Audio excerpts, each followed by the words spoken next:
Alors, Aston Martin s'attend à payer en 2022, ça avait fait un raté en 2021. Du temps de développement en moins sur la nouvelle monoplace. Bah, ils ont qu'à se concentrer sur 2022 directement, en fait.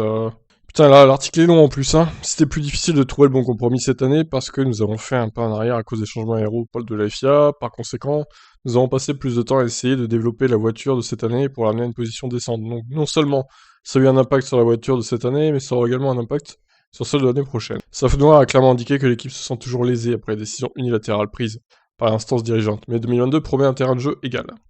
Tout le monde a les mêmes règles, et elles sont sensiblement différentes de ce que nous avons aujourd'hui. C'est un énorme point de départ où tout le monde est sur la même ligne. Les dés sont jetés, mais pas encore retombés. Au moins, tout le monde a la même chance. C'est sûr.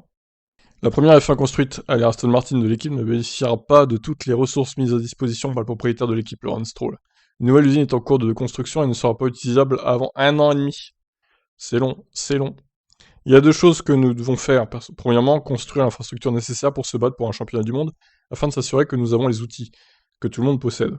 Et deuxièmement, les gens que nous embauchons avant la construction de l'usine. Nous avons ajouté une structure semi-permanente sur place, qui abritera 150 personnes, et pour le moment elle est vide. Nous prévoyons de la remplir l'année prochaine afin que nous puissions passer de 550 à plus de 700 personnes, car maintenant nous pouvons les accueillir. Tout cela se passe pendant que nous creusons les fondations de l'usine. Dan Fallows, directeur technique, provenance de Red Bull, ne fera cependant probablement pas partie de cette expansion à court terme.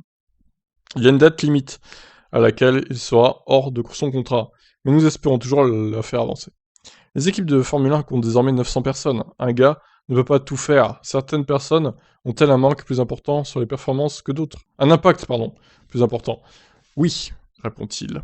Cependant, nous avons tous un impact, y compris les pilotes, les ingénieurs de course, les stratèges, les aérodynamiciens, les dynamiciens en charge du châssis, toutes sortes de personnes.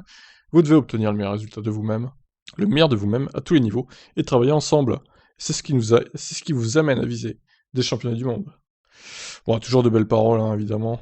Bref, en tout cas, ce qu'il faut retenir, c'est qu'ils ont quand même mis des ressources sur 2021 pour essayer d'améliorer la voiture et compenser la nouvelle règle aéro. Mais c'était peut-être pas une très bonne idée, parce qu'ils ont perdu du temps et de l'argent, donc... Alors évidemment, ça aurait fait tâche hein, de voir les pilotes 17-18e à chaque course, donc ils pouvaient pas se permettre de rester comme ça aussi, on peut les comprendre pour les sponsors et tout, mais bon, à voir, peut-être que au final, en 2022, ils arriveront quand même à faire de bonnes perfs. Nous verrons cela. Ciao, ciao.